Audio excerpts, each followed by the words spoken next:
Hey friends, thanks for stopping by and spending some time with me again today. I've created two cards today and I am using my foiling machine with my embossing folders. So today I thought I would show you something that I do to add some foil to my embossed panels. So you'll see here I have got my hot foiling machine just on the right heating up, and I have a couple of dies. These are cover plate dies. So these aren't press plates, but did you know that you can foil your metal dies with your foiling machine? So I've got a couple here from Pink Fresh Studios. One is called Sparkling Diamonds and the other one is called Dotted Scallops. So I've got them on my plate and I've popped my foil on the top, pretty side down. Foil is always pretty side down. And I've also added 2 extra shims and I've run it through my machine.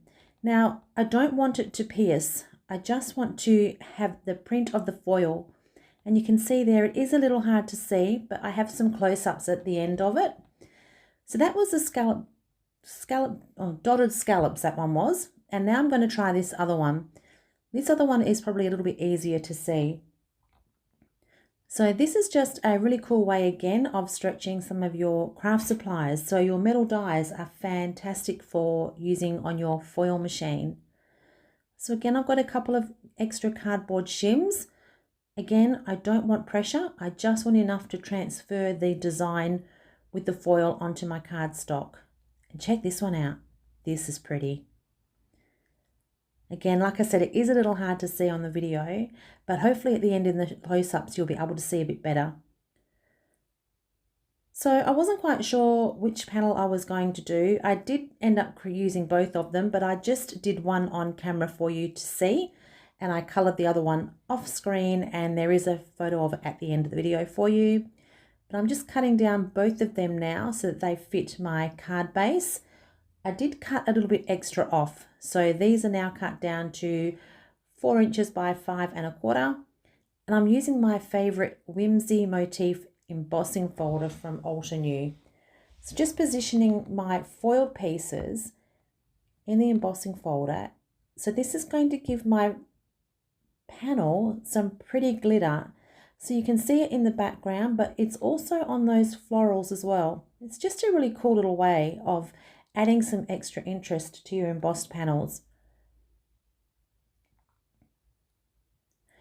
So I'm going to pop that diamond one aside, and I'm just going to work on the dotted scallops one.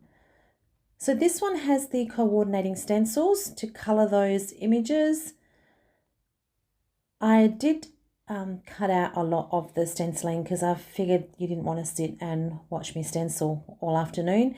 This is my favorite part of the creating. I love to ink blend and stencil. I will do this for hours, so I had to cut it out. Just lining up that first stencil, and I am going to add a little bit of mint tape to the back just to hold it in place, because I've gone to the trouble of foiling my background, so I didn't want my stencil to move and then I would have to refoil it again.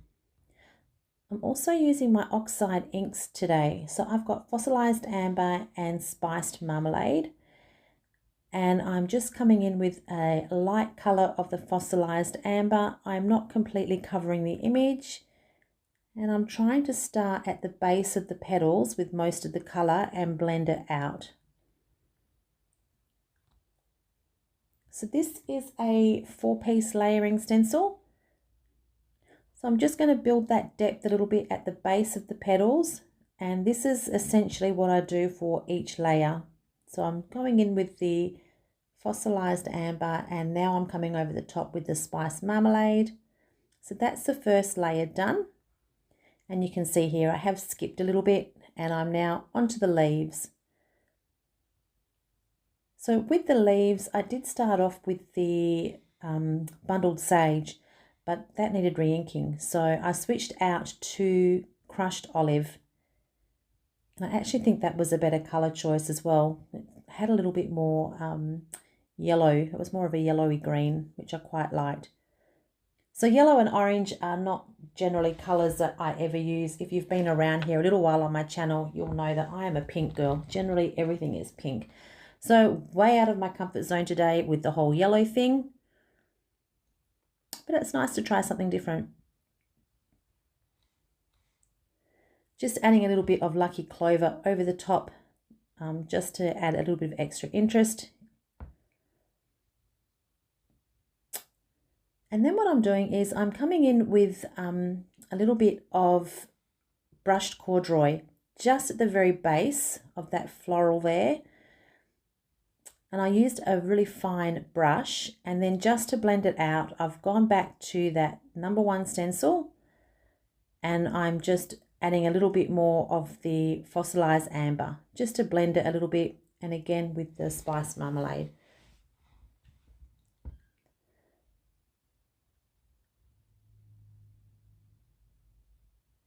So my stenciling is almost done. Just adding in final details. Like I said, I can sit and ink blend and stencil for hours. I love this part of my card making. This is a favorite thing to do. So again, just adding a little bit of depth with that fine brush and a little bit of the brushed corduroy, just what was left on the brush. So because I had been messing around with a lot of inks, I decided that I would pop this back through my embossing folder as well, just to bring back some of the details. I like to do that quite often.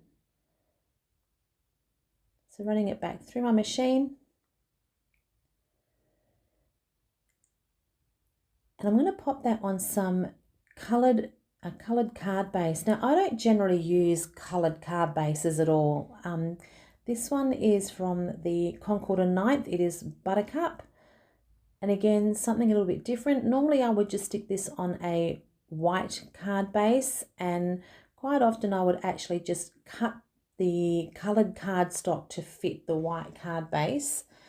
But this time I thought I would just use some of my coloured cardstock that I have laying around.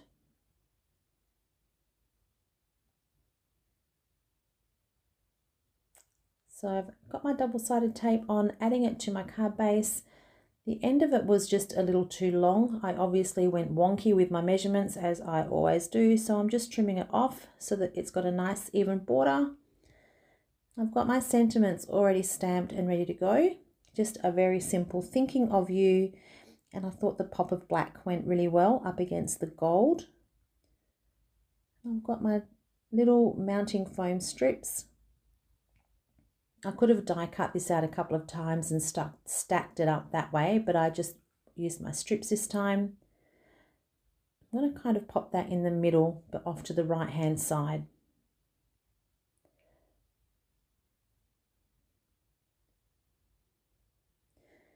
And then to finish off my card, I'm just going to bring in some of my Pink Fresh gemstones. These ones are champagne. These are the Clear Drops Champagne. They're a really pretty colour. They're not too yellow.